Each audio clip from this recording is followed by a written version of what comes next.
નમસ્કાર દર્શક મિત્રો, હું દક્ષા પ્રજાપતિ એમડીપી ગુજરાતી ન્યૂઝ ચેનલમાં આપનું સ્વાગત છે. તો નિહાળો આજના મહત્વના સમાચાર. બનાસકાંઠામાં બોર્ડની પરીક્ષાના પ્રથમ દિવસે હકારાત્મક ઉર્જાનો સંચાર, વહીવટી તંત્રની પ્રેરણાદાયક પહેલ. ગુજરાત રાજ્યમાં 26 ફેબ્રુઆરી 2026 થી શરૂ થયેલા એચએસસી અને એસએસસીની બોર્ડની પરીક્ષાના પ્રથમ દિવસે પરીક્ષાર્થી વિદ્યાર્થીઓમાં આત્મવિશ્વાસ વધે અને તેઓ તણાવમુક્ત વાતાવરણમાં પરીક્ષા આપી શકે તેવા ઉમદા હેતુથી પાલનપુર શ્રી કે ગોઠી વિદ્યાલય ખાતે જિલ્લા વહીવટી તંત્ર દ્વારા એક વિશેષ આવકાર કાર્યક્રમનું સફળ આયોજન કરવામાં આવ્યું હતું. જિલ્લા કલેક્ટર શ્રી મિહિર પટેલના અધ્યક્ષસ્થાને યોજાયેલા આ કાર્યક્રમમાં જિલ્લા વિકાસ અધિકારી શ્રી એમ.જે. દવે પણ ખાસ ઉપસ્થિત રહ્યા હતા.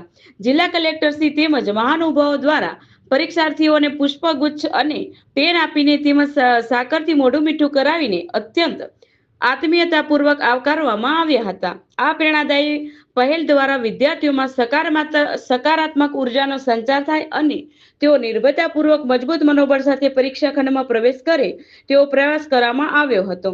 જિલ્લા વહીવટી તંત્રના ઉષ્માભર્યા અભિગમનને કારણે પરીક્ષાના પ્રથમ દિવસે વિદ્યાર્થીઓના ચહેરા પર આત્મવિશ્વાસ અને હર્ષની ઝલક સ્પષ્ટ જોવા મળી હતી. અહેવાલ દિલીપસિંહ સોલંકી. વધુ સમાચાર માટે નિહાળતા રહો એમડીપી ગુજરાતી ન્યૂઝ ચેનલ.